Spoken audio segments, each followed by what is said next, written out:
हम लोग श्रीमद् भागवतम के तीसरे स्कंद के छठे अध्याय के 9वें श्लोक को देख रहे हैं। देखिए, ये श्लोक क्रमांक 7 का ही एक्सप्लेनेशन है।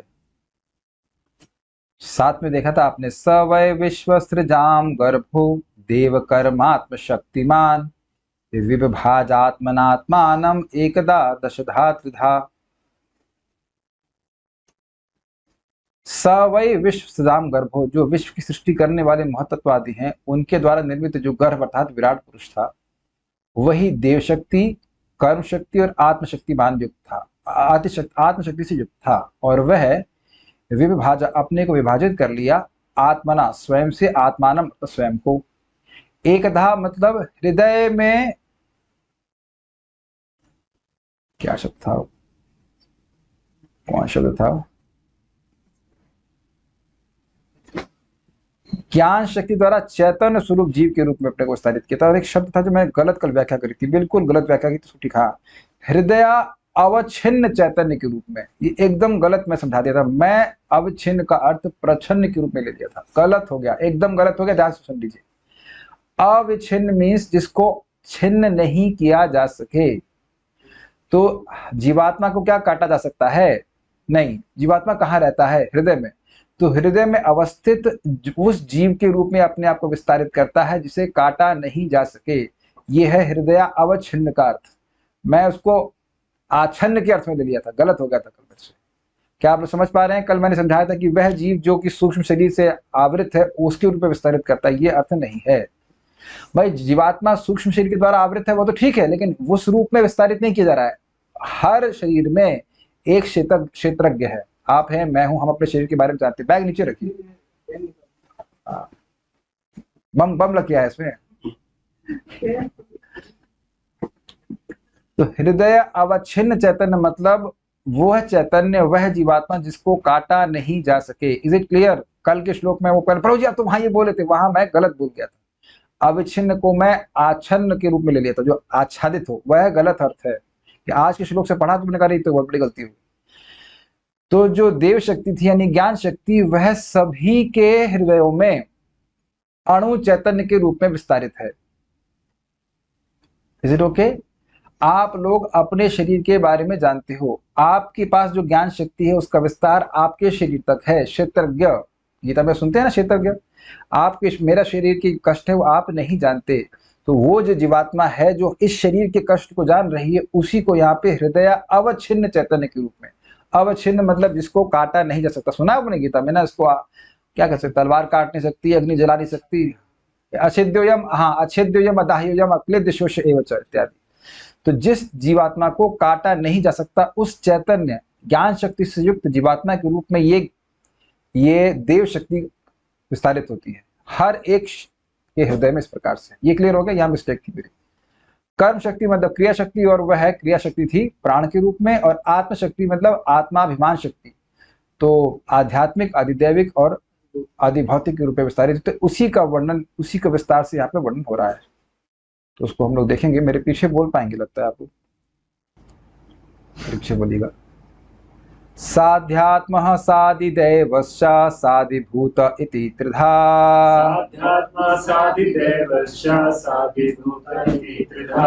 विराट प्राणो दशविध एकधा हृदयेन च। विराट प्राणो दशविधा एकधा हृदयेन च। साध्यात्मः सादिदैवश्च सादिभूत इति त्रिधा। साध्यात्मा सादिदैवश्च सादिभूत इति त्रिधा। विराट प्राणो दशविध एकधा हृदयेन च। विराट प्राणो दशविधा एकधा हृदयेन च। साध्यात्मः सादिदैवश्च सादिभूत इति त्रिधा। साध्यात्मा सादिदैवश्च सादिभूत इति त्रिधा। विराट प्राणो दशविध एकधा हृदयेन च। विराट प्राणो दशविधा एकधा हृदयेन च। साध्यात्मः सादिदैवश्च सादिभूत इति त्रिधा। साध्यात्मा सादिदैवश्च सादिभूत इति त्रिधा। विराट प्राणो दशविध एकधा हृदयेन च। विराट प्राणो दशविधा एकधा हृदयेन च। विश्व रूप 3, 10 तथा 1 के द्वारा इस अर्थ में प्रस्तुत होता है कि वे भगवान शरीर तथा मन और इंद्रियां हैं, मतलब ये उनकी शक्तियां हैं। वे ही 10 प्रकार की जीवन शक्ति तथा द्वारा समस्त गतियों की गत्यात्मक शक्तियां हैं। बेसिकली प्राण की बात कर रहे हैं। प्राण से ही हमारे शरीर की विभिन्न क्रियाओं को गति प्राप्त होती है। तो यह भी प्राण के द्वारा होता है, समझाया आपको। और जो भूख लग रही है वो कर प्राण के नाम से होता है। ऐसे 10 प्राण हैं, उनके बारे में आज सुनेंगे। उससे आपके शरीर की विभिन्न, हम सभी के शरीर की विभिन्न क्रियाएं होती हैं।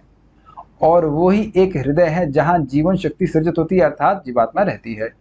वहां पे पहले जीव शक्ति, पहले ज्ञान शक्ति, फिर कर्म शक्ति और फिर आत्मशक्ति बोला गया था। यहाँ उसको रिवर्स कर दिया गया।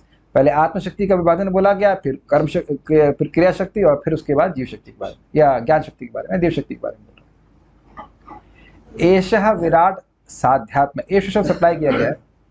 यह विराट पुरुष अपनी आध्यात्म अर्थात इंद्रियों तथा मन सहित स आध्यात्म, अध्यात्म के साथ, इंद्रियों, अध्यात्म मतलब हो गया इंद्रियों और मन सहित, सादिदेव, अधिदेव सहित, अर्थात आदिदेव अर्थात इंद्रियों के नियामक देवता, स्पष्ट है, सहित, सादिभूत च तथा अधिभूत अर्थात इंद्रिय विषयों सहित, रूप रस गंध आदि इति त्रिधा, इस प्रकार, तीन प्रकार का मतलब अधिभूत, अधिदेव और अध्यात्म, प्राणा दशविधा, प्राण रूप से 10 प्रकार का, हृदय न च एकधा, और हृदय रूप से 1 प्रकार का। हृदय रूप से 1 प्रकार का मतलब कि हृदय में जो जीवात्मा रहता है वो तो एक ही है, वह 10 प्रकार का नहीं है।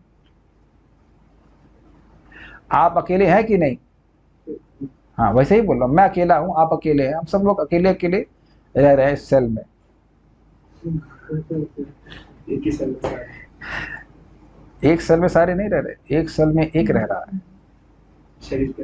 हाँ, एक सेल में एक रह रहा है। वैसे वो आप अमीबा वगैरह को मत मानिए कि जो पेट में और बहुत सारे कीटाणु, वह है उनको हमारे शरीर में रह रहे हैं, लेकिन वह शरीरी नहीं है, वह देही नहीं है।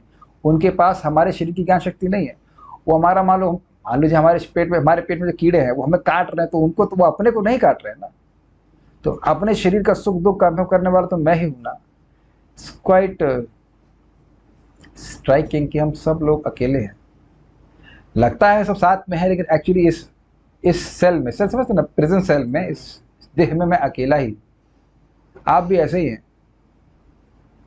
ऐसी स्थिति जैसे मान लीजिए 2 लोग सामने सामने जेल में हो, ठीक है यार ठीक, हाँ ठीक है तो एक दूसरे की जेल की कैद से ही हम लोग एक दूसरे को ठीक है करते रहते हैं, लेकिन शेयर नहीं कर रहे हैं। We can not share each others pain and pleasure. तो खैर, साध्यात्म, सादिदेवस्या, सादिभूत इति त्रिधा, जो 3 विभाजन किए गए थे किसकी शक्ति का? आत्मशक्ति का। वह किस रूप में हुआ? अध्यात्म, आदिदेव और अधिभूत के साथ 3 प्रकार का हुआ। विराट मतलब विराट पुरुष। प्राण दशविधा, जो क्रिया शक्ति थी विराट की, वह किस रूप में हुई? 10 प्रकार के प्राण के रूप में। और एकदा हृदय न च, और हृदय में जो अवच्छिन्न चैतन्य है, अर्थात जिसे काटा ना जा सके, उस अणु, वह अणु आत्मा एक रूप में विस्तारित हुआ। हर शरीर में एक आत्मा दिया गया है। कुछ कठिन तो है नहीं। देखिए, इस श्लोक को अगर आप पिछले श्लोक के लिंक से नहीं समझेंगे, 7वें से, तो कुछ समझ में नहीं आएगा कि बात हो क्या रही है। इसीलिए क्रम से सुनने से समझ में आती बात है ना, किसकी बात हो रही, कौन किसका विस्तार हो रहा है, समझ में आ रहा है। श्रीधरी, इस श्लोक में 7वें श्लोक की व्याख्या की गई है, जो भी मैंने बताया आप लोगों को। ग्लास है क्या? लिखा सकते ग्लास। अध्यात्म शब्द से इंद्रियों को कहा गया है। वह विराट ही अध्यात्म आदि भेद से 3 प्रकार का है। मतलब विराट पुरुष ने अपने आत्मशक्ति का विभाजन अध्यात्म, अधिभूत और अधिदेव के द्वारा किया। प्राण रूप से वह 10 प्रकार का है और हृदय रूप से वह 1 प्रकार का। हृदय का मतलब हृदय में स्थित जीवात्मा। जीवात्मा कितने प्रकार के होते? बस समझ आ गया। जीवात्मा केवल एक ही प्रकार का होता है। सारार्थ दर्शनी, श्लोक 7 में वर्णित 1, 10 तथा 3 शक्तियों के विभाजन का विस्तृत वर्णन इस श्लोक में विपरीत क्रम से में किया गया है। पहले आत्मशक्ति का विभाजन, फिर क्रिया और फिर देव शक्ति का विभाजन के बारे में बताया गया। साध्यात्म अर्थात इंद्रियों सहित, सादिदेव अर्थात इंद्रिय के नियामक देवताओं सहित, तथा सादिभूत अर्थात स्थूल इंद्रिय रूपी आधार तथा इंद्रिय विषयों सहित। बाकी समझ में आ गया होगा, ये नहीं समझा होगा स्थूल इंद्रिय रूपी आधार क्या हो गया, इंद्रियों के गोलक। इंद्रियों के गोलक, this I is not the sense, ये इसका आधार है, इंद्रियों का आधार है, ये गोलक है। इंद्रिय स्थान कह सकते हैं, ये इंद्रिय नहीं है, इंद्रिय तो सूक्ष्म है, तो उनको अध्यात्म कहा जा रहा है। और आपको याद होना चाहिए सूक्ष्म इंद्रियों को अध्यात्म कहा गया था, इफ यू रिमेंबर, याद आ रहा है। और आदिदेव था इंद्रियों के नियामक देवता, और साधिभूत था ये शरीर। बेसिकली शरीर तो इंद्रियों का आधार है, शरीर नहीं होगा तो इंद्रिय कार्य कैसे करेंगे भाई। जैसे ये लैपटॉप है, तो लैपटॉप आपको दिख रहा है, सॉफ्टवेयर भी दिखता है, सॉफ्टवेयर सूक्ष्म है, लेकिन सॉफ्टवेयर के कार्य करने का आधार क्या है, हार्डवेयर। तो हार्डवेयर को अधिभूत कहा जा रहा है। और इंद्रिय विषय तो बड़ा स्पष्ट है भाई, इंद्रिय विषय जो आपको इंद्रियां पकड़ रही हैं वह भी मैटर है, मतलब रूप रस गंध इत्यादि को पकड़, उसको भी अधिभूत कहा जा रहा है।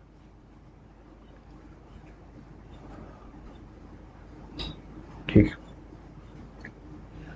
10 प्राण इस प्रकार से हैं, प्राण, अपान, समान, उदान, व्यान, नाग, कूर्म, कृकर, देवदत्त तथा धनंजय। इनके फंक्शंस बताए जाएंगे अभी।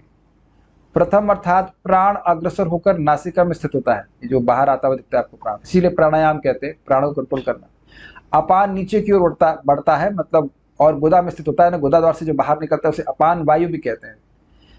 समान वायु खाए गए भोजन और पेय को आत्मसात करने का कारण बनता है, मतलब खाने को एब्जॉर्ब करने का कार्य समान कराता है, और शरीर के मध्य में स्थित होता है।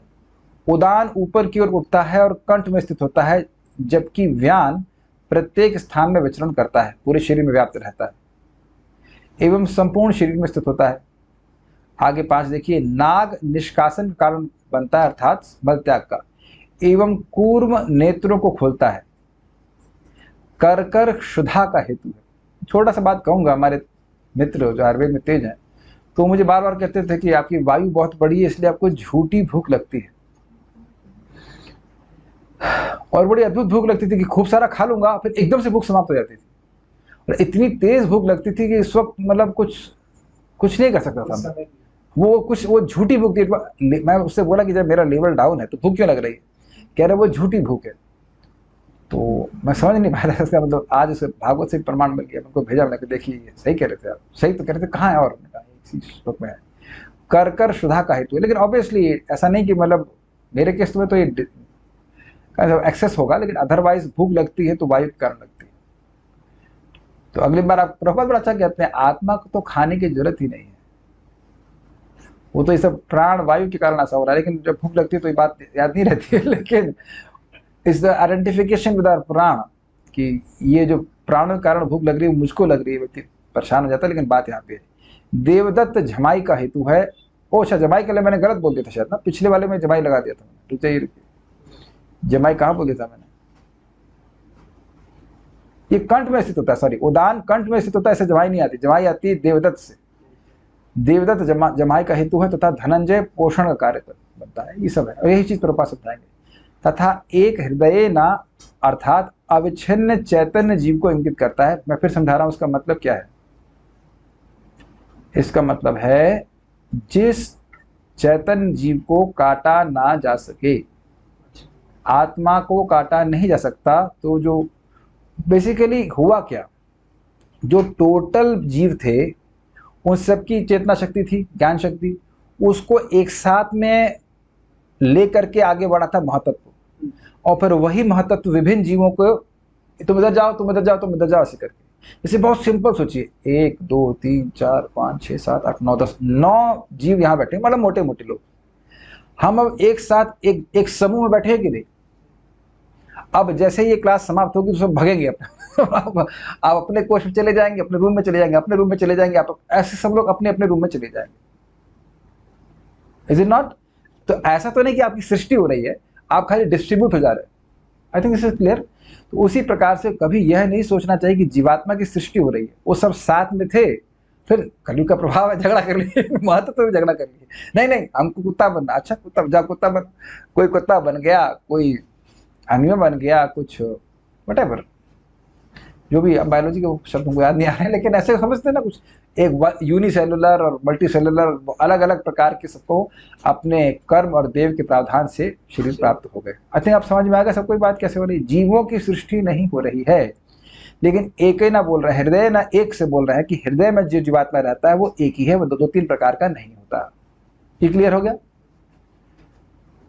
क्लियर हो रहा है या कुछ भी क्लियर नहीं हो रहा है? ये भी तो प्रश्न नहीं आने के दो संभावना हो सकती है कि भाई सब कुछ क्लियर हो रहा है और दूसरा हो सकता है कि कुछ भी क्लियर नहीं हो रहा है। तो अब हम कोई प्रश्न नहीं आ रहा तो मान ले रहे हैं कि सब कुछ क्लियर हो रहा है।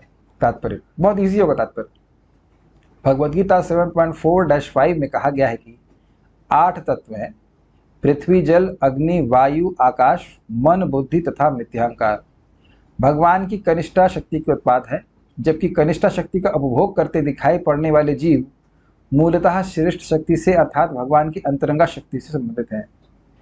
भूमिरापो नलो वायु खम मनो बुद्धिरेव च अहंकार मितीयम में भिन्ना प्रकृतिरष्टधा। तो ये 8 प्रकार की शक्तियां भगवान से भिन्न है। इसका क्या अर्थ है?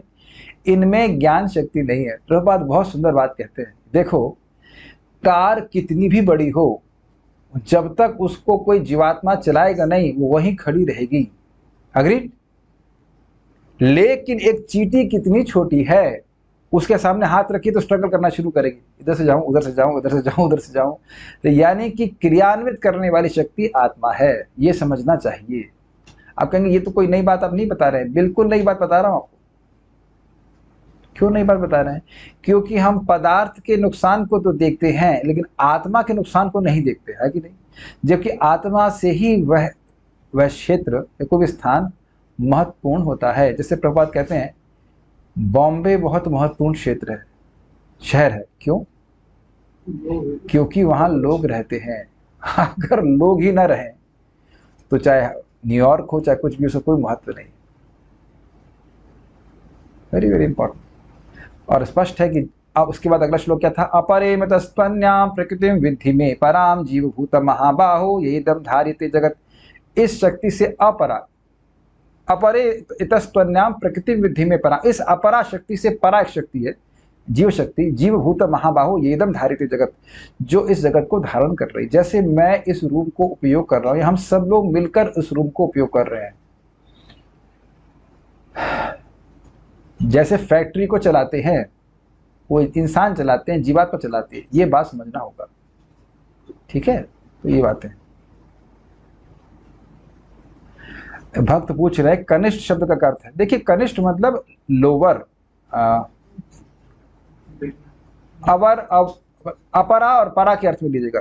जैसे पर शक्ति है जीवात्मा और निकृष्ट शक्ति अपरा शक्ति कनिष्ठ शक्ति है मटेरियल एनर्जी, बिकॉज वह कॉन्शियस नहीं है, इस अर्थ में लिया गया। 8 कनिष्ठा शक्तियां स्थूल तथा सूक्ष्म रीति से कार्य करती हैं, जबकि श्रेष्ठ शक्ति मध्यवर्ती केंद्रीय जनक शक्ति के रूप में कार्य करती है। ऐसा मानव शरीर में अनुभव किया जाता है। इस श्रेष्ठ शक्ति का मतलब क्या है? जीव शक्ति। ये मध्यवर्ती है। मध्यवर्ती मतलब तटस्थ। ये माया को भी चूज कर सकती है और कृष्ण को भी चूज कर सकती है, इसलिए इसको मार्जिनल या सेंट्रल, सेंट्रल मतलब दोनों तरफ जाने वाली पॉइंट बोल रहे हैं। एक लाइन ड्रॉ कर दीजिए तो आप इधर भी जा सकते हैं उधर भी जा सकते हैं। तो जीवात्मा है ना इस प्रकार की। अगर आप कहेंगे तट पे कोई स्थित है तो तट के इस तरफ लैंड है, उसके उस तरफ जल है, तो उसके बीच में स्थित है, ये बोल रहा है। जनक शक्ति के रूप में कार्य करती है। इसका क्या मतलब है? भाई जब तक शरीर में आत्मा है तभी तक शरीर की सृष्टि होती है, नहीं तो मतलब सृष्टि शरीर बढ़ता है, नहीं तो नहीं बढ़ता। ये बात है, सिंपल सी बात है। स्थूल तत्व पृथ्वी आदि बाह्य स्थूल शरीर का निर्माण करते हैं और ऊपरी वस्त्र कुर्ते के सदृश है, जबकि सूक्ष्म मन तथा मिथ्या अहंकार शरीर के भीतरी वस्त्र यानी बनियान की तरह कार्य करते हैं। तो बात तो बड़ी सिंपल है, लेकिन परम पूज्य राधानाथ महाराज बड़ी अच्छी बात इसमें कहते हैं। कहते हो सकता है कि आपको किसी का कुर्ता पसंद ना हो और यह भी हो सकता है कि आपको उसकी बनियान पसंद ना हो, इसका मतलब ये नहीं कि वो व्यक्ति पसंद नहीं है। कुछ समझ में आया? बहुत डीप बातें महाराज लोग बोलते हैं। भाई ये बड़ा मुश्किल है एक्चुअली, बोल देना सुन लेना तो बड़ा आसान है, लेकिन हो सकता हो कि हमें किसी की शक्ल ना पसंद आ रही हो या किसी की अकल ना पसंद आ रही हो। अकल समझ रहे हैं? डिमीनर, सोचने का तरीका। तो यह तो एक बनियान की तरह है ना, बनियान नहीं दिखाई पड़ती है, व्यक्ति का बाहर कुत्ता दिखाई पड़ता है, लेकिन आपको मन नहीं दिख रहा, लेकिन किसी का मन भी तो नहीं। बहुत बार मोस्टली तो प्रॉब्लम मन की होती है, देह की तो उतनी नहीं होती है। आप स्वीकार करेंगे बात की, लोग अलग तरह से सोच रहे होते हैं, तो विचारों के मतभेद से ही व्यक्ति ज़्यादा परेशान होता है, शरीर के सिस्टम में प्रॉब्लम नहीं होता है। यहाँ तक कि कभी कभी कोई व्यक्ति सुंदर होता है लेकिन मन सुंदर नहीं होता है, तो बहुत मतभेद हो जाता है। Is I think all except that. तो अब इसके बावजूद लोगों से प्रेम करना, जीवों से प्रेम करना, ये एक भक्त के लिए ही संभव है, अन्यथा नहीं। जब मैं मेंटल लेवल पे रहूंगा तो मैं भी लोगों से मेंटल लेवल पे ही ट्रीट करूंगा। If I am on the level of mind, यानी राग और द्वेष, तो मैं भी ये आदमी ऐसा कर रहा है, वैसा कर रहा है, आज इसने अच्छा किया, उसने कोई बुरा कर दिया, फिर उसे दुश्मनी मान ली। बहुत इंपॉर्टेंट पॉइंट है। शरीर की गतियां, अब ये बहुत अच्छी बातें आ रही हैं। शरीर की गतियां सर्वप्रथम हृदय से उत्पन्न होती हैं और शरीर के सारे कार्यकलाप इंद्रियों द्वारा संभव होते हैं, जो शरीर के भीतर 10 प्रकार की वायु द्वारा शक्ति प्राप्त करते हैं। यह यद्यपि आपको ये अजीब सी लाइन लग रही होगी, लेकिन ये अजीब नहीं है। अगर बहुत सूक्ष्म रूप से सोचें तो हमारे हृदय में इच्छा हृदय के क्षेत्र में आती, जहां पे जीवात्मा इच्छा कर रहा है। अब तो बाकी आप पकड़ लिए, जीवात्मा इच्छा करता है, फिर बगल में बैठे भगवान स्मेल कर लेते हैं, अच्छा ये चाहता है, तो अब वह उस इच्छा को देख लेते हैं, फिर क्या करते हैं, प्राण को एक्टिवेट करते हैं, फिर क्या होता है, मन और मन इंद्रियों को क्रियान्वित करता है। यही बात है आप लोग बात कर रहे हैं। दिख गया सबको? देखिए, एक कंसेप्ट आपने अच्छे से समझ लिया तो जब बार बार आएगा तो उसको आप समझते चलोगे। वस्तुतः प्रभुपाद जी के तात्पर्य में आप कोई ऐसा प्रभुपाद जी नया डायमेंशन नहीं लेके, डायमेंशन तो वो दे देते हैं नया, लेकिन वो नई बात नहीं बता रहे, उसी को थोड़ा अलग तरह से रख देते हैं। मैं पता नहीं आप लोग कितना समझ पाएंगे, लेकिन हम लोग फिजिक्स में मैकेनिक्स पढ़ते थे, तो F = ma, बस इतना फॉर्मूला है और बाकी सारे उसी के एप्लीकेशन होते हैं। तो वो लगता है, वो हम लोग को बोलते थे इसको तुम ठीक से समझ लो तो सारी मैकेनिक्स समझ लो। हाँ, उसी कोई चीज़ों को आप देखेंगे घूम फिर के वही बात आ जाती है और हमको लगेगा अरे क्या बात बोल रहे हैं, जबकि आप प्रैक्टिकल देख रहे हो कि हृदय में इच्छा आती फिर ही हम कुछ कार्य करते हैं। अब देखो, जैसे मैं भी क्लास, अरे 6:10 हो गया, चलो क्लास चलता हूँ, तो अब देखिए हृदय में इच्छा आती, संकल्प शक्ति से कहते हैं, संकल्प आता फिर उसकी सारी क्रिया होने लग जाती। तो जब तक संकल्प नहीं आया आप कुछ, हम लोग कोई कुछ कार्य नहीं कर सकते। Is it sinking? और इच्छा शक्ति या आत्मा की शक्ति है, ज्ञान शक्ति, इच्छा शक्ति है कि नहीं? तो इसीलिए प्रभुपाद कह रहे हैं कि शरीर की गतियां सर्वप्रथम हृदय से उत्पन्न होती हैं, सारी क्रियाएं। और यही बात आपको मैंने पहले भी बताई थी कि हम अपनी चेतना के द्वारा कार्य करते हैं। हाँ, इंद्रियां डायरेक्टली कार्य नहीं कर सकती। मैं कुछ बोलना ही नहीं चाहूं तो बोल पाऊंगा यहाँ पे? समझ में? अगर मैं कुछ बोल रहा हूं तो पहले इच्छा कर रहा हूं फिर बोल रहा हूं।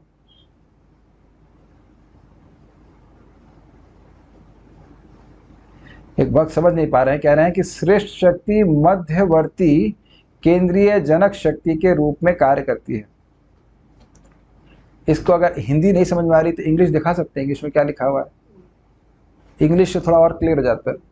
देखिए, पहले समझ लें कहाँ पे शब्द था वो। श्रेष्ठ शक्ति क्या है? श्रेष्ठ शक्ति कौन सी है? जीव शक्ति, अर्थात जो कि स्पिरिचुअल है, जो कि आध्यात्मिक है।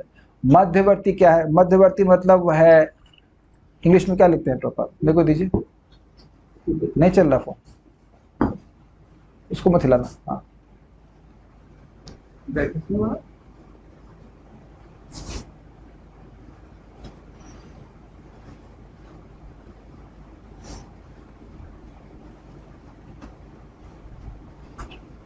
अच्छा, इसे कह रहे हैं superior energy works as a central generating force. अच्छा, उस तरह से कहते हैं। ओहो, तो ये मध्यवर्ती का अर्थ तो मैं गलत तो नहीं बोला था, लेकिन यहाँ पे अलग तरह से बोल रहे हैं। English is better. Superior energy works as a central generating force. तो यहाँ पे मध्यवर्ती का मतलब है मुख्य के अर्थ में दे रहा है। वो हिंदी में अनुवाद किया है तो वो अंग्रेजी का अनुवाद ठीक से हुआ नहीं, इसलिए मैं अलग एक्सप्लेनेशन दिया जो कि ठीक था, लेकिन जो इंग्लिश में है वो अलग अर्थ में जा रहा है। समझिए, सुपीरियर एनर्जी दैट मीन्स श्रेष्ठ शक्ति works as the central generating force, ये है मध्यवर्ती केंद्रीय जनशक्ति का अर्थ। अब और क्लियर हो रहा है। सेंट्रल जेनेटिंग फोर्स अर्थात जब तक जीवात्मा की इच्छा नहीं होगी सृष्टि नहीं होगी।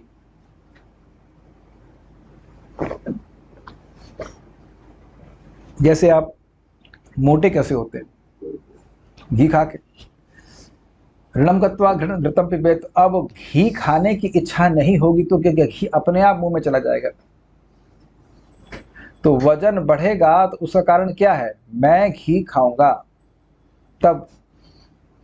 तो मुख्य कारण क्या है शरीर किस प्रकार से बढ़ने का? अच्छा, वजन कम करना हो तो क्या एक्सरसाइज करेंगे? तो एक्सरसाइज करने की इच्छा भी तो जीवात्मा करेगा। मैं बहुत प्रैक्टिकल एग्जाम्पल दे रहा हूं। तो जो भी कार्य हो रहे हैं उसका पीछे जीवात्मा कारण है, ये बात बोल रहा है। ठीक है, सृष्टि के अपने शरीर के संबंध में बोल रहा है। ओके, 10 प्रकार की वायु का वर्णन इस प्रकार है। श्वास लेते समय नाक से प्रविष्ट होने वाली मुख्य वायु प्राण कहलाती है। जो वायु गुदा से बाहर निकलती है वह अपान कहलाती है।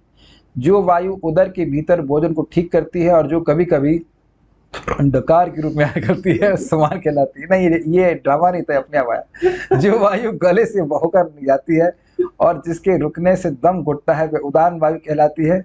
जो संपूर्ण वायु पूरे शरीर में चक्कर लगाती है वह व्यान वायु कहलाती है। इन 5 वायुओं से भी सूक्ष्म अन्य वायु है। जो वायु आंखों के और मुख के खुलने में सहायक होती है वह नाग वायु कहलाती है।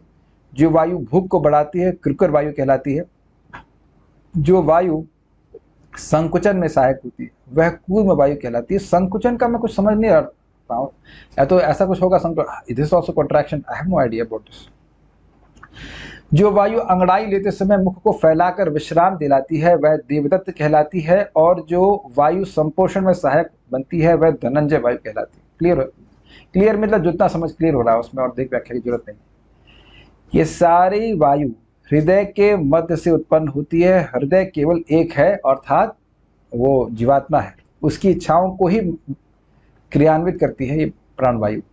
यह मध्यवर्ती शक्ति, सेंट्रल शक्ति भगवान की सृष्ट शक्ति है अर्थात जीवात्मा है, जो हृदय के भीतर शरीर के आत्मा के साथ आसीन है, जो भगवान के मार्गदर्शन में कार्य करता है। जो हृदय के भीतर शरीर के आत्मा के साथ आसीन है, जो भगवान के मार्गदर्शन में कार्य करता है। इसकी व्याख्या भगवद गीता में इस प्रकार हुई है। सर्वस्त्र चाहम हृदय सन्निविष्टो मत्तः स्मृतिर् ज्ञानम अपोहनम च वेदेश सर्वे रहम विद्यो वेदांत कृत वेद विदेव चाहम। अब ये दिखाइए, सेंट्रल एनर्जी और सोल अलग से This central energy is superior energy of the Lord who is seated within the heart with the soul of the body। तो इससे तो ये प्रतीत हो रहा है कि परमात्मा को बोल रहे हैं, who acts under the guidance of the Lord। ऐसा कैसे हो सकता है? This central energy is superior energy of the Lord who is seated within the heart with the soul of the body, परमात्मा जो बदलाता है, soul of the body, who acts under the guidance of the Lord। अरे परमात्मा तो स्वयं भगवान है। अब इस लाइन का हमको समझ नहीं पा रहे हैं। आत्मा है परमात्मा है, तो परमात्मा भगवान के निर्देशन में कैसे काम करेंगे? वो तो स्वयं भगवान है। जो बात समझ में आ रही है वो ये है, लैंग्वेज जो भी है बात वो सिंपल समझ में आ रही है कि आत्मा भगवान के मार्गदर्शन में कार्य करता है और आत्मा उस स्थान पर आसीन है। इतनी बात समझ लीजिए, तीसरी कोई आत्मा नहीं है। It can be some language issues, क्योंकि इसमें जो प्रभात बता रहे हैं यहाँ पे देखिए कितना स्पष्ट बता रहे हैं। सर्वस्य चाहम हृदि सन्निविष्टो मत्तः स्मृतिर्ज्ञानम अपोहनम च वेदैश्च सर्वैरहमेव वेद्यो वेदांत कृत वेद विदेव चाहम। सर्वस्य चाहम हृदय सन्निविष्टो, मैं सभी के हृदय में निवास करता हूँ। मत्तः स्मृतिर्ज्ञानम अपोहनम च, मुझसे स्मृति ज्ञान और विस्मरण आता है। तो अब यहाँ स्पष्ट रूप से भगवान के गाइडेंस के बारे में बात हो रहा है। भगवान आत्मा को गाइडेंस देते हैं। तो बिल्कुल ये एक्सप्रेशन ठीक है कि हृदय में आत्मा रहती है और संग परमात्मा रहते हैं और वो भगवान आत्मा को गाइडेंस देते हैं। बस ये अर्थ आप समझ लीजिए। तो श्रेष्ठ शक्ति का अर्थ वही था, क्योंकि भगवान अपनी शक्ति स्वयं नहीं कह जाएंगे। परमात्मा भगवान की शक्ति नहीं, वो स्वयं भगवान है। तो जो शक्ति की बात हो रही है वह है जीवात्मा के बारे में। आप देखो प्रपात के तात्पर्य में शुरुआत में देखो प्रपात कैसे कर रहे हैं। ये देखिए ना, 8 प्रकार के तत्व बताए थे इन्हें, वह बताए थे कनिष्ठ शक्ति और उसके बाद जीव मूलतः श्रेष्ठ शक्ति से अर्थात भगवान की अंतरंगा शक्ति संबंधित है। तो श्रेष्ठ शक्ति का मतलब था जीव शक्ति।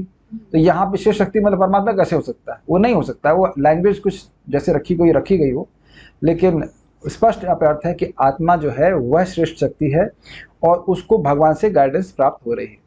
यहाँ पे प्रभुपाद ने कोट किया, वेदेश सर्वे हमें वेद्यो, वेदों के द्वारा मुझे ही जाना चाहिए और वेदांत की रचना करने वाला मैं हूँ, वेद के द्वारा जाना जाने वाला भी मैं ही हूँ।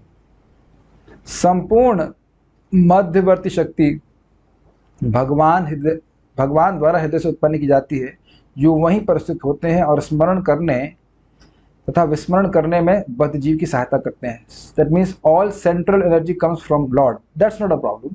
जो देखिए, जीव इच्छा कर रहा है लेकिन जीव कार्य करने की शक्ति नहीं रखता है, वो क्रियान्वित करते हैं भगवान। ये तो हम सीख रहे हैं, आप इच्छा कर रहे हो और उसकी रिमेम्बरेंस भी भगवान देते हैं कि तुमने पिछले जन्म में ऐसी इच्छा करी थी, तो भगवान फिर उसको स्मृति देते हैं कि तुम चलो फिर से मैं सुविधा देता हूँ। तो वो इच्छा करता है, फिर भगवान उसी कर्म के अनुसार उसको सुविधा देते हैं कि वह कुछ प्राप्त कर पाए या कार्य कर पाए या ना कर पाए। ठीक है, यह बद्ध अवस्था जीव द्वारा भगवान की अधीनता की विस्मृति के कारण है। यह बद्ध अवस्था जीव द्वारा भगवान की अधीनता की विस्मृति के कारण है। मतलब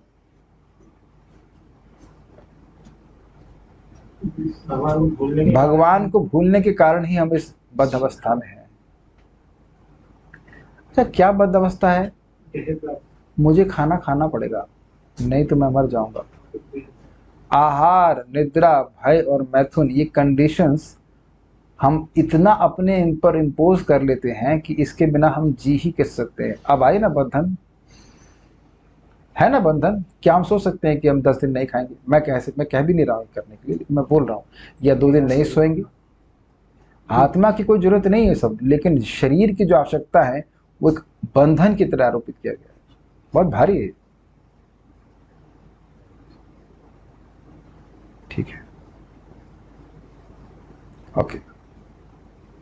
जो व्यक्ति भगवान को भुलाए रखना चाहता है उसकी भगवान जन्म जन्मांतर भुलवाए रखने में सहायता करते हैं, किंतु जो व्यक्ति भगवत भक्त की संगति के बल पर उनका स्मरण करता है, स्मरण करने में भगवान उसकी अधिकाधिक सहायता करते हैं। इस तरह बद्धात्मा अंततो गत्वा भगत धाम वापस जा सकता है। ये लाइन बहुत महत्वपूर्ण है। देखिए, हम में से कोई भी जीव पूर्णतः बद्ध अवस्था में होता है और जब तक उसे भक्तों का संगत नहीं मिलता वह कृष्ण का स्मरण नहीं करने वाला। वो अपने से तो भगवान से विमुख ही रहेगा। आप कहेंगे प्रभु जी, कुछ भक्त देखे जाते हैं कि इस जीवन में संगति नहीं मिलती फिर भी भक्ति करते हैं, तो क्या सुना था? यद्यपि आपको इस जीवन में नहीं दिख रहा है कि उन्हें वैष्णव की संगति प्राप्त हुई है, लेकिन पिछले जीवन में जरूर कभी न कभी संगति प्राप्त हुई होगी। बहुत ही गंभीर बात है। कृष्ण भक्ति मूल होय साधु संग। कृष्ण भक्ति का जन्म साधु संग से होता है। एक और बात समझ लेना चाहिए, जो चीज इसके मूल का कारण है अर्थात इसके जन्म का कारण है, वही इसके वर्धन का भी कारण है। और यह भी आप समझ लीजिएगा, हम सब लोगों को समझ लेना चाहिए कि हम संग के बिना नहीं रह सकते। We all want association. तो अगर भक्त संग नहीं हो रहा है तो फिर असत संग जरूर होगा और वह हमारी भक्ति के लिए खतरनाक होता है। Things are pretty simple. यानी कि जब कभी हम सोचने लग जाएं कि हमें कोई संगत नहीं चाहिए, तब हम कोई ना कोई संगत ढूंढ लेंगे, and that may not be association of devotees. एक प्रैक्टिकल ऑब्जर्वेशन आप कीजिएगा, किसी ऐसे रिश्तेदार या मित्र से आप थोड़ी देर के लिए बात करना, मतलब एक्सपेरिमेंट ना भी करना हो तो बात करनी पड़ जाती है, तो आप देखेंगे कि they are very much not incline to remember Krishna. वो भगवान का स्मरण करने के प्रति बिल्कुल झुकाव उनका नहीं होता। वो वैसी ही बात करेंगे जिसमें अगर कोई गायब है तो भगवान गायब है। गेस्ट अपीयरेंस के रूप में भगवान नहीं आते उनकी बात में। मतिर न कृष्णे परतः सतो वा मिथो विपद्योत ग्रहवतानाम। भगवान में मति लग ही नहीं सकती है। वो शायद जितनी मीटिंग कर लें चाहे कुछ कर लें, पार्लियामेंट में कितने सारे लोग आते हैं, कभी कभी सोचे कि भाई ये लोगों को 16 माला कैसे कर, 16 माला चलो 4 माला लोग कैसे करवा जाएंगे, they will never think about this. यानी बड़ी इंटरेस्टिंग बात है कि बद्ध जीव अपनी शक्ति से भगवान का स्मरण नहीं कर सकता, उसकी बीमारी बहुत बड़ी हुई है। और अभी यह ना सोचने हम लोग कि हम मुक्त हो गए हैं। Please raise hand if you think that you are liberated. पता क्या है, बड़ा सुंदर बात सच्चिदानंद महाराज कहते हैं, if you are alone and if you think that you have nothing to do then you are in a big crisis. बड़ी गंभीर बात है, बहुत गंभीर। मैं कई बार तो सोच रहा हूँ कि हम अकेले बैठे हैं और हम सोच रहे हैं हम क्या करें, कुछ करने के लिए नहीं है, मतलब भयंकर माया है। क्योंकि जीव भगवान दिए हैं हरे कृष्णा बोलने के लिए, यार कुछ करने के लिए नहीं है। भागवत है, अब तो आजकल भागवत फोन में है, और हम सोच रहे हैं कुछ करने के लिए नहीं है। मतलब अभी भगवान की सेवा के प्रति अवर्जन है। कुछ समझा पा रहा हूं मैं, क्या कह रहा हूं? खतरनाक है। और यह आप देखेंगे कि भक्तों की संगत में समाओ उधर, एटलीस्ट उस समय वो अवर्जन गायब सा हो जाता है। अब मैं तो ये पूछना भी नहीं चाहूंगा कि कितने लोग इस श्लोक को मेरे अलावा पहले पढ़ के आए। Don't need to raise hand, कोई शायद ही पढ़ के आया होगा। नहीं पढ़ के आया ना कोई? कोई पढ़ के आया? एक दो तीन लोग, ठीक है, वेरी गुड। बाकी लोग अभी पढ़ना सीख रहे हैं शायद, हिंदी है ना, अभी आ रहे हैं। मैं हिंदी का टीचर हूँ ना, हिंदी पढ़ा रहा हूँ। तो अब आप देख लीजिए यहाँ कितना हम लोग रोज 1 घंटा आराम से पढ़ लेते हैं। देख रहे हैं कितना अंतर आ जा रहा है कि इतना ज्यादा एवर्जन भरा पड़ा है कि हम लोग तो भक्ति करने के बावजूद भी नहीं पढ़ते, और साथ में आते थे खट से पढ़ लेते हैं, और वो भी स्क्रूटिनाइजिंगली पढ़ लेते हैं एक लाइन को। इस बात को जिंदगी भर याद रखिएगा। नेवर एवर थिंक, ये श्रीला भक्ति ठाकुर जी का स्टेटमेंट है, forget about solitary bhajan for thousands of life, ऐसे कुछ हंड्रेड्स ऑफ लाइफ टाइम्स। कई जन्मों तक भूल जाओ अकेले भजन करने का, नहीं होगा। हाँ, अकेले रह के भजन को भूल जाओगे इसलिए अकेले रह करके भजन करने के बारे में भूल जाओ। We have very strong aversion. हमको बहुत अच्छा लगा था, जो व्यक्ति भगवत भक्त की संगति पे के बल पर उनका स्मरण करता है, स्मरण करने में भगवान उसकी अधिकाधिक सहायता करते हैं। मजेदार बात क्या है, आपने कर किसी को आके एक माला जप करो, आपने कहा तभी वो कर रहा, उससे पहले तो करता नहीं। अब जब वह एक माला करना शुरू किया, अब भगवान उसकी और सहायता करेंगे। समझ आ गया? कुछ समझ आया आपको? क्या आप लोग संग यही हुआ? जी हाँ, हम लोग के संग भी यही हुआ। भक्तों ने कहा 16 माला करो, नहीं, भगवान ने कहा 1 माला करो, 1 माला करो, भगवान ने कहा 2 माला करो। फिर आप कुछ भगवान भी अंदर से आपको फिर जो है सहायता देना चाहते हैं, और जब करो और भक्ति करो, ऐसे करके। ठीक है, तो इससे शिक्षा ये ग्रहण हो रही है कि अगर हम लोग मदद नहीं करेंगे तो कौन करेगा? अच्छा, एक बड़ी विरोध की बात है, क्या आप ये स्वीकार करेंगे कि मरता क्या ना करता वाला सिचुएशन में हम काम करते हैं?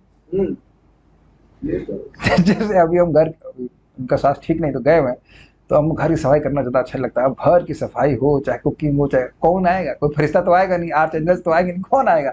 हम खुद ही करते, करना ही पड़ता है, मरता क्या ना करता करना है। तो उसी तरह से भक्तों को सोचना चाहिए कि अगर हम नहीं बताएंगे तो मेरे सामने जो है उसे कौन बताएगा? पान वाला।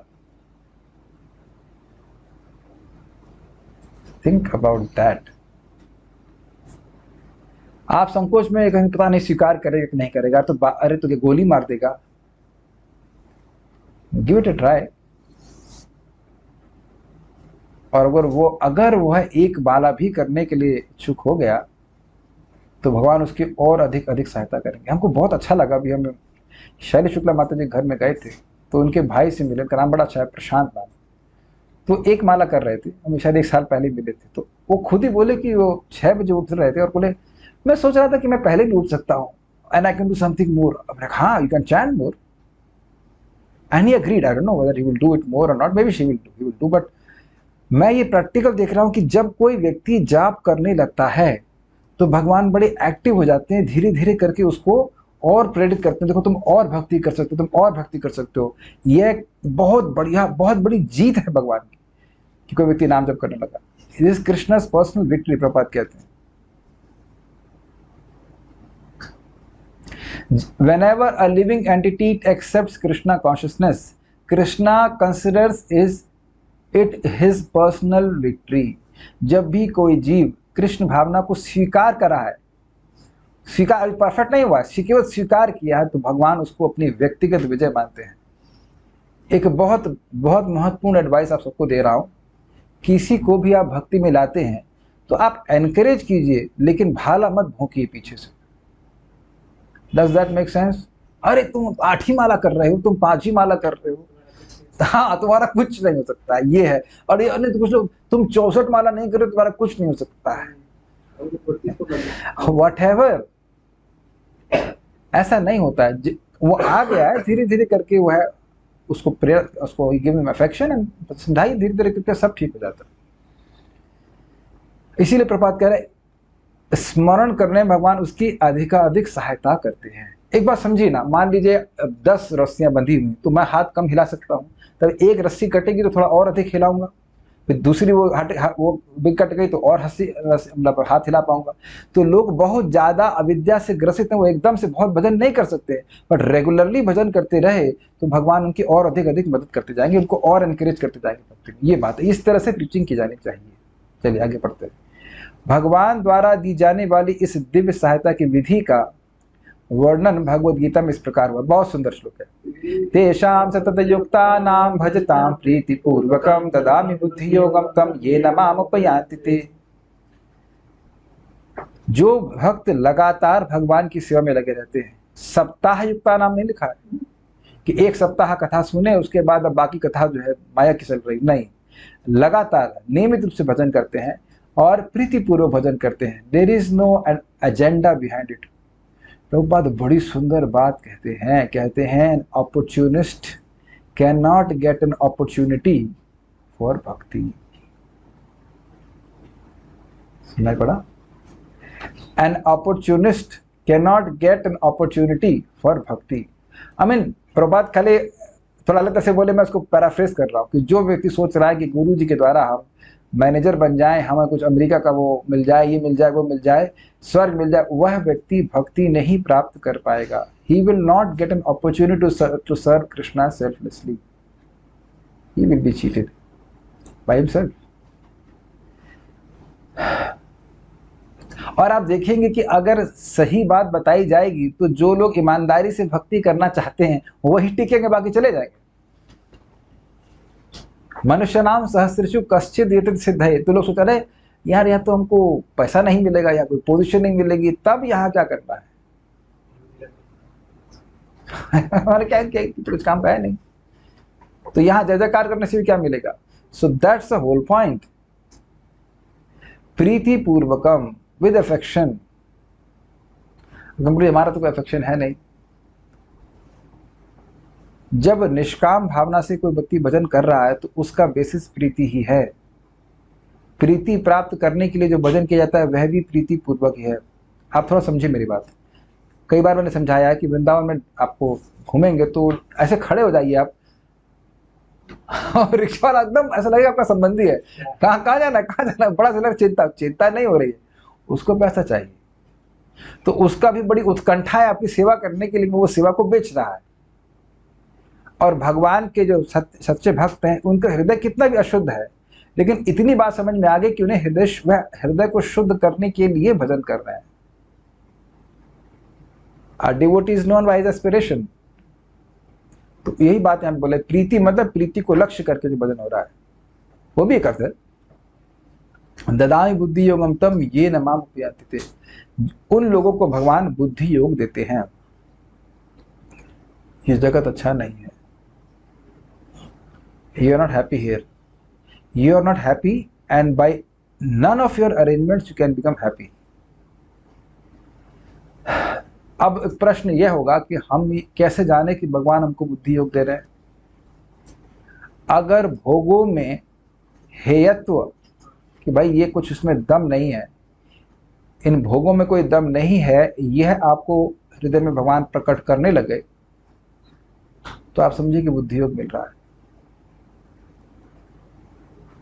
क्या मैं समझा पा रहा हूं? हो सकता है कि कोई भक्त तुरंत उनको छोड़ ना सके, लेकिन हे बुद्धि आ गई कि भाई यह तो इसमें कुछ है नहीं, I am just wasting my time eating sleeping defending. तो आप समझ लेना चाहिए कि आप भगवान बुद्धि दे रहे हैं। ये ना माम उपयांति थे, जिसके द्वारा भक्त भगवान के पास आ जाता है। मन से परे बुद्धि अर्थात भक्ति द्वारा आत्म साक्षात्कार की बुद्धि योग विधि अकेले ही मनुष्य को विराट सृष्टि में भव बंधन की बद्ध अवस्था से ऊपर ले जा सकती है। ये क्या बोल गए प्रभुपाद? देखिए, ये जो बुद्धि है, ये बुद्धि कोई राजसिक सृष्टि नहीं है। आपने सुना था कि रजोगुण से बुद्धि उत्पन्न होती है। ये बुद्धि सीधे भगवान के द्वारा, अर्थात ये व्यवसायत्मिका बुद्धि है। एक काम करना है, इस जगत से निकलना है। I don't belong to this place, I don't want to belong to this place. Is it okay? दोनों अलग अलग हैं थोड़ी। ज्ञान भी कैसे? यस, भाई ज्ञान का मतलब क्या हो गया भाई? ये अब मैं कहूँ कल क्लास जो है वो हमारे बाथरूम में होगी। Anyone interested here? जूम वाले तो कभी भी सुन लेंगे। मान लीजिए बाथरूम बड़ा होता, कभी कभी होता है ना, इतने बड़े बड़े बाथरूम होते हैं, तो क्या आज तक कोई क्लास बाथरूम में भी हुई है? तो आप समझ गए, बाथरूम में जो कार्य करता करके निकल जाता है वापस, है ना। कितना भी अच्छी टाइल लगाए, व्यक्ति सोचेगा यहीं खाएंगे यहीं सोएंगे। आज तक कभी हमने विचार आया यहीं परिवार करते हैं, अच्छा जगह है भाई, टाइल वेल लगी हुई, सब कुछ अटैच्ड है। पानी की व्यवस्था है, बिजली है, हो सकता है इसी भी लगवा लो। तो इस जगत में रह रहे हैं, लेकिन ये बुद्धि भगवान देने लगते हैं कि भाई यहाँ कोई सुख नहीं मिल रहा है, नोबडी इज हैप्पी, और मैं भी खुश नहीं हो रहा। ये बात है।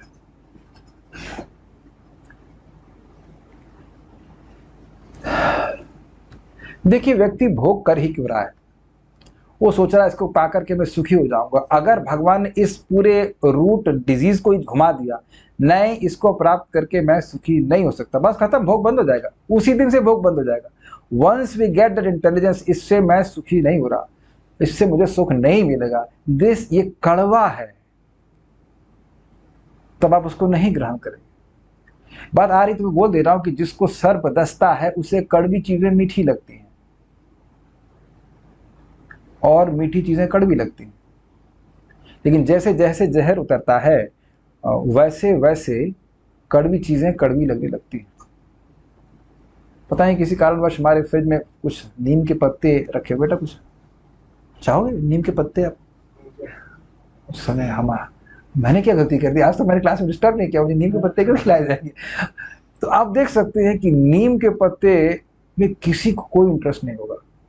हाँ, सभी लोग इस बात को स्वीकार करेंगे कि नीम के पत्ते में किसी को कोई इंटरेस्ट नहीं है। तो अब आप समझ लीजिए, वैसे अगर भोग लगने लग जाए तब काहे को भोग करेगा बताइए? तो आप कहेंगे ऐसी स्थिति कैसे आ सकती है? वेल, जैसे जैसे हमारा हरे कृष्ण मंत्र के द्वारा जहर उतरेगा माया का, वैसे वैसे व्यक्ति को ये सब चीजें खराब लगने लग जाएगी। बड़ी इंटरेस्टिंग बात महाराज ने कही थी, भक्ति कौन कर सकता है? जिसकी जगत में हे बुद्धि हुई है वही भक्ति कर सकता है। तो आप कहेंगे हमें तो नहीं प्रोजेस लग रहा है। अगर ऐसा नहीं होता तो क्लास क्यों आते? अगर ऐसा नहीं होता तो जब ही क्यों करते? अगर सोना ही सुबह अच्छा लग रहा होता तो सुबह उठ करके जब क्यों करते? Is it not wonderful point? अगर ये जगत अच्छा ही लग रहा होता तो आप भक्ति करते ही क्यों? तो भक्ति में वो व्यक्ति आ सकता है जो पूरी तरह से मुक्त नहीं हुआ है जगत से, लेकिन उसको जगत में हे बुद्धि होगा, मैं ये अच्छा जगत नहीं है, साफ अच्छा नहीं, I am not happy here. जीव की बद अवस्था उस विशाल व्यक्ति उस व्यक्ति जैसी है जो किसी विशाल यांत्रिक व्यवस्था की गहराई में हो। ये हिंदी इसकी अच्छी नहीं है, अनुवाद किया। इंग्लिश में बहुत बड़ा अच्छा लिखे, जरा दिखाइए क्या लिखे हैं, बड़ा सुंदर है। मिला आपको? दिखाइए।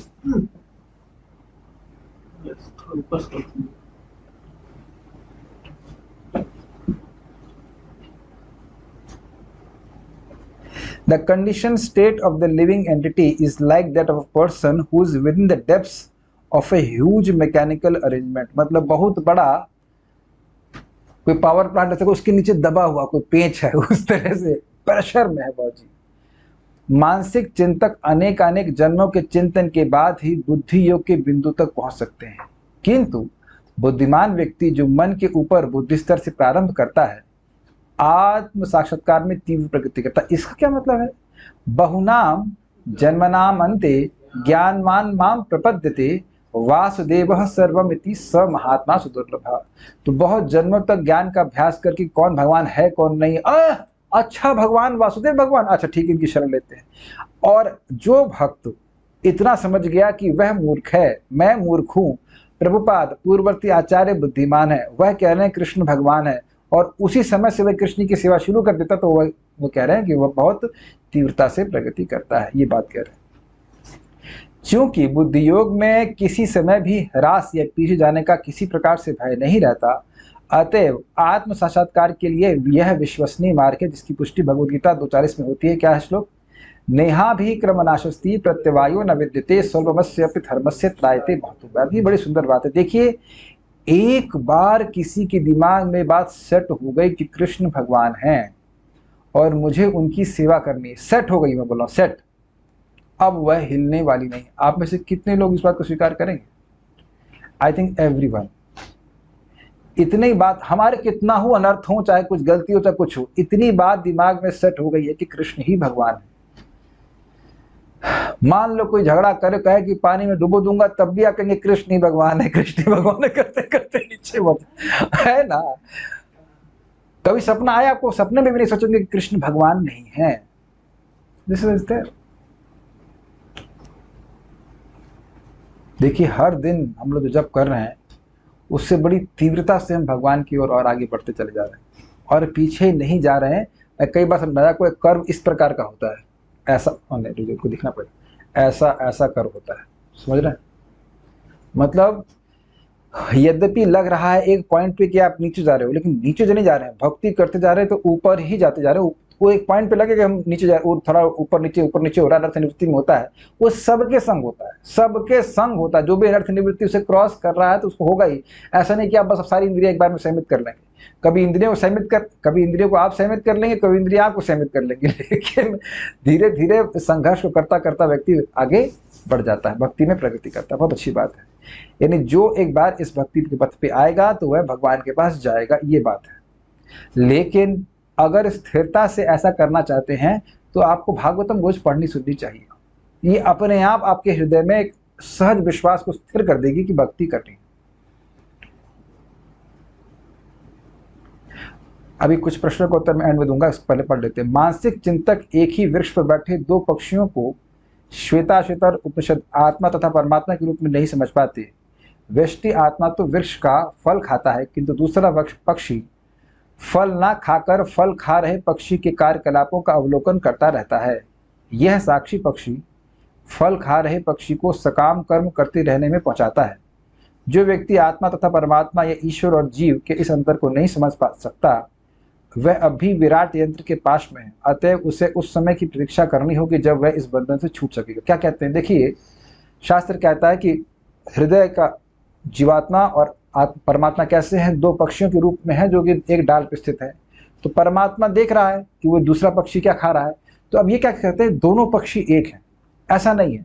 परमात्मा ऑब्जर्वर है, उपदृष्टा अनुमंता, और जीवात्मा उस वृक्ष के फल को सुख और दुख के रूप में अनुभव कर रहा है।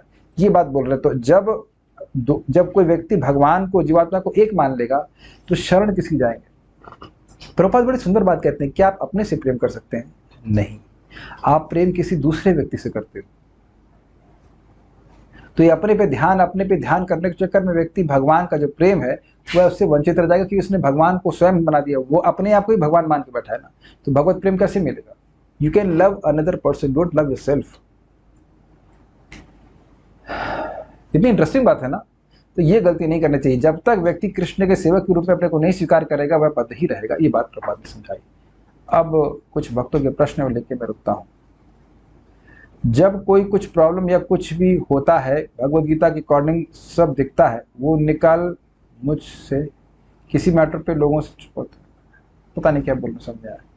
मन के सूक्ष्म कार्यकलाप, थिंकिंग, विल, फीलिंग, बुद्धि के क्या कार्यकलाप है? बुद्धि के एक कार्यकलाप है प्लानिंग, डिस्क्रिमिनेशन, डाउट और स्लीप। नींद भी बुद्धि का एक फंक्शन है। बाकी डिटेल आप तीसरे स्कंद में पढ़ सकते हैं। यू कांट लव योरसेल्फ, ये समझ नहीं आया। आज भाई प्रेम तो आप किसी दूसरे से करते हो ना, I love you, I love me बोलते हैं क्या कभी? आई love my self, I love me ऐसे बोलते हैं क्या? बॉडी के रूप में तब वो आप बोलते हो आई लव माई सेल्फ मतलब I love my body. Self soul के अच्छा चलिए बताइए, लव मीन्स सर्विस तो है ना, सर्विस मीन्स लव, तो सेवा तो किसी और की करेंगे ना आप, या देह की करें किसी व्यक्ति की करें। ये मुझे बहुत स्ट्राइक किया था प्रभुपाद की बात।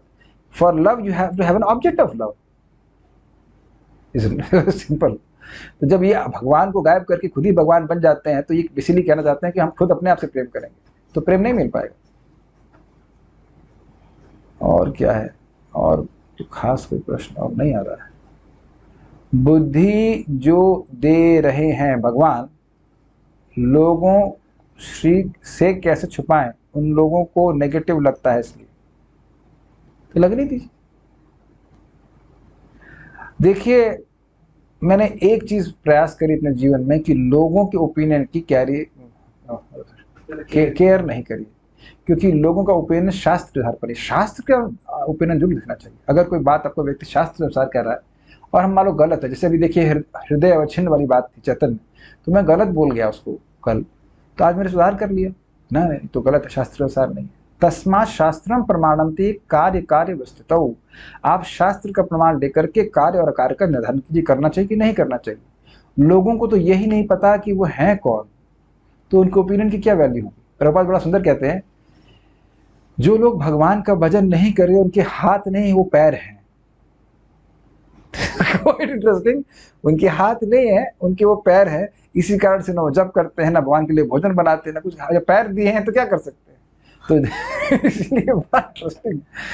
जो आदमी हाथ हाथ से देखिए, हाथ से बहुत वजन होता है कि नहीं, तो हाथ से वजन नहीं कर रहा है तो हाथ नहीं वो पैर है, तो पशुओं की क्या बात करेंगे आप?